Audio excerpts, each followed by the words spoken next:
Bismillahirrahmanirrahim. Alhamdulillah. Salatu wassalamu ala rasulillahi wa ala alihi wa ashabihi wa wala amma ba'd. Assalamu alaikum wa rahmatullahi wa barakatuh. Tonight we are reciting the first half of the 9th juz.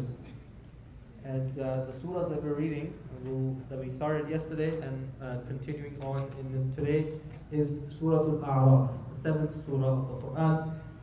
This surah, if you remember, I mentioned, has the stories of prophets. And yesterday we had heard the story of a majority of them. Nuh alayhi salam, Hud, Salih, Lut, Shu'aib. And today we will hear the story of Sayyidina Musa alayhi salam. What's interesting and fascinating is which story in the Quran is mentioned the most? Which prophet's story is mentioned the most in the Quran? Musa alayhi salam, right? So not just by name but also by volume. What do I mean by that? So the previous half juz that we read, approximately half juz, a little bit more, was about all these prophets. Nuh alayhi salam and Hud and Salih, Shu'aib. And then this half juz, almost half juz, is almost entirely about who? Musa alayhi salam. So it's like even like his story on one hand and all the other prophets' story in one hand are like almost equal in the ayat and the pages they take in the Quran, subhanAllah. So the story of Musa alayhi salam is full of lessons. There is, like every ayat is a point of, stopping and pondering and reflecting and extrapolating benefit. That is how deep this beautiful story is. I'd like to just mention a couple of two things here. Firstly, this is a Meccan era surah. Surah Aaraf is a Meccan era surah. The same story of Musa alayhi salam appears in Surah Baqarah as well. These are the two main surahs of Quran where his story is mentioned in quite a bit of detail. Surah Baqarah was a Medinan era surah. It was a Medinan era surah. The Prophet had already left from Mecca, gone to Medina. That's when the surah was revealed. What's fascinating is that if you look at the two surahs, there is almost no difference in the content. The difference is in the style. The difference is in some of the details are more, some of the details are less. Some things are more expanded upon in one place. Other places it's not expanded upon that much. Why is this important? If the Prophet ﷺ was making this up himself, if he was making up the stories of the Quran himself or by reading or hearing from other sources, external sources, what would happen? When he moved to Medina, naturally, in Medina are Jewish tribes surrounding him all over the place. His interaction with him is far more. Am I right? So that would have impacted the story.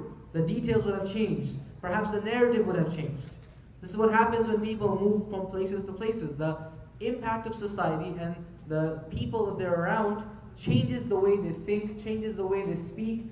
And if hypothetically the Prophet ﷺ was making this up, the details should have changed in Surah Baqarah after Surah A'raf. But subhanAllah, you find remarkably those two places and two different eras, two different surahs revealed, and they are talking about the exact same thing, which is one point of refutation you can bring. For somebody who claims the Prophet ﷺ was not really a prophet and he was using either external sources to bring the Quran or fabricate the Quran, the counter argument is, okay, hypothetically assume that's the case. How come the story never changes? How come the details don't change when he gets to interact with the very people who are the followers of Moses?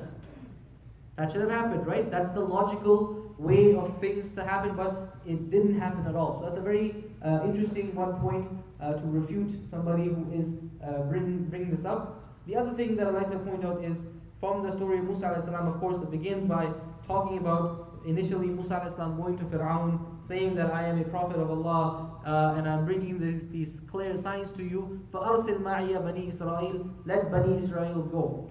Okay, maybe some of you have seen some movies about this as well. Let my people go. That's where this comes from. And then Fir'aun says, okay, what's your sign? And then Musa alayhi salam throws his staff and it becomes a snake. So the magicians of the court, or the influential people of the court, say this is a very knowledgeable magician. Inna hada la sahirun alim. So they summon the magicians of the land, of the empire. They have a face-off, and they have this contest. And Musa alayhi salam says, okay, why don't you go first? They go first, and they bring magic that is so intoxicating. وَاسْتَرْهَبُوهُمْ, right? It literally incites fear in the people who are watching. The audience is afraid of this. That's the level of trickery that they brought. But then Musa alayhi salam threw his staff, and it was the truth. It was an actual miracle, and it swallowed up all that they had left behind. Now what's very interesting is these people who were at the forefront of fighting Musa alayhi salam immediately become Muslims. قَالُوا آمَنَّا بِرَبِّ الْعَالَمِينَ. Immediately they said they believe in the Lord of the worlds. In fact, the ayah says, فَغُلِبُوا هُنَالِكَ وَانْقَلَبُوا صَاغِرِينَ وَأُلْقِيَ السَّحَرَةُ سَاجِدِينَ. The literal translation would be, the magicians were tossed into a sajda.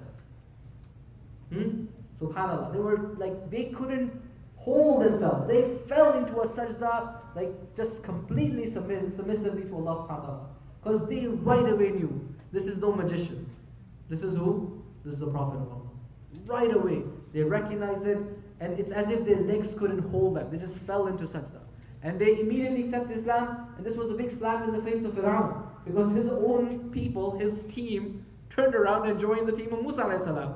So then he started to threaten them, and he said, he's like, this is a plot that you had plotted before, Musa. We know you're up to no good. You already, made this deal in the back, so that make me look bad. And as for you magicians, I am going to لَأُقَطِّعَنَّ أَيْدِيَكُمْ وَأَرْجُلَكُمْ مِنْ خِلَافٍ ثُمَّ لَأُصَلِّبَنَّكُمْ أَجْمَعِينَ. I'm going to chop off your hands and legs from the alternative sides, and then I'm going to crucify you. I'm going to crucify you. And I will make an example out of you so that nobody will forget. And that's what tyrants do. When they are threatened, they start killing people. So these people, these magicians, subhanAllah, look at the iman. قَالُوا إِنَّا إِلَىٰ رَبِّنَا مُنْقَلِبُونَ. Ayah number 125. They said, we are going to go back to our Lord. We are going to return to Him. That's a fact. وَمَا تَنْقِمُ مِنَّا إِلَّا أَنْ آمَنَّا بِآيَاتِ رَبِّنَا لَمَّا جَاءَتْنَا. And the only reason why you are taking revenge and seeking revenge against us is because we believed in the signs of our Lord once they came to us. We believed and you didn't. That's why you are mad, and that's why you're taking revenge. And then they make dua, رَبَّنَا أَفْرِغْ عَلَيْنَا صَبْرًا وَتَوَفَّنَا مُسْلِمِينَ. Our Master, pour upon us patience and make sure that we die as Muslims. We survive this fitna, this trial. Not that we survive it alive, but we die as Muslims. We don't give up our faith. It's so powerful here, brothers and sisters. It was just one interaction with Musa alayhi salam.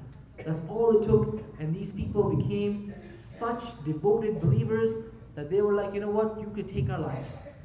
We are going to be committed to our cause. This courage and bravery is what Iman is supposed to do. Iman, when we have true faith, it begets, it brings about courage. The ability to stand up for our faith, the ability to stand up for what's right, because then if you truly, truly believe, then you know that the only person we should fear is Allah. And nobody else should be feared. The only consequence that really matters is the consequence of the next life, and the consequences of this life don't matter as much. Especially when you pit the two against each other. And that's what true Iman does, and that's why it's so liberating, to have that sense of clarity and courage. And we see that from the little glimpse from this beautiful story of the magicians. We ask Allah to give us true Iman and true courage, and for the sake of Allah, sallallahu alaihi wa sallam.